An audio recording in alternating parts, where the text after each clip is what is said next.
Hi guys, welcome to my channel. ఈరోజు recipe వచ్చేసి పాలకూర ఉల్లికారం అండి. పాలకూర ఇష్టం లేని వాళ్ళు కూడా 2 ముద్దలు ఎక్స్ట్రా తింటారు. అంతా చాలా బాగుంటుందండి ఈ ఉల్లికారం అనేది.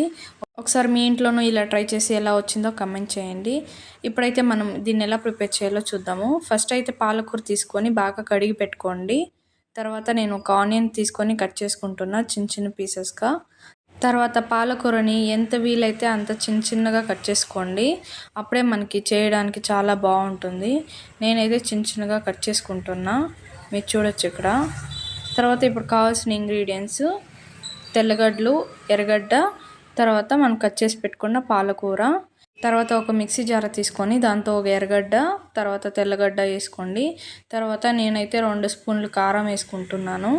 తర్వాత తగినంత ఉప్పు యాడ్ చేసుకోండి. యాడ్ చేసుకొని దాన్ని మిక్సీ పట్టాలి. బాగా ఫైన్ పేస్ట్గా చేసుకోండి. చూడండి, ఈ కన్సిస్టెన్సీలో ఉండాలి ఆ పేస్ట్ అనేది.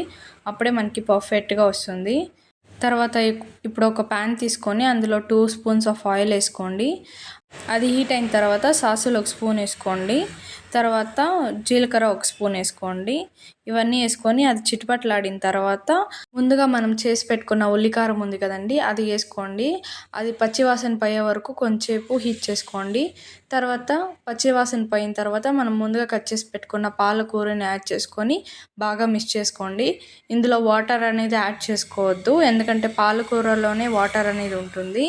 ఆ వాటర్ అనేది చూడండి ఇట్లా సపరేట్ అవుతుంది, మీరే చూడొచ్చు ఇక్కడ. వాటర్ అనేది యాడ్ చేసుకోవద్దు. తర్వాత ఇది డ్రై అయ్యే వరకు మీరు కలుపుతూనే ఉండండి, అప్పుడే మనకి పర్ఫెక్ట్గా వస్తుంది.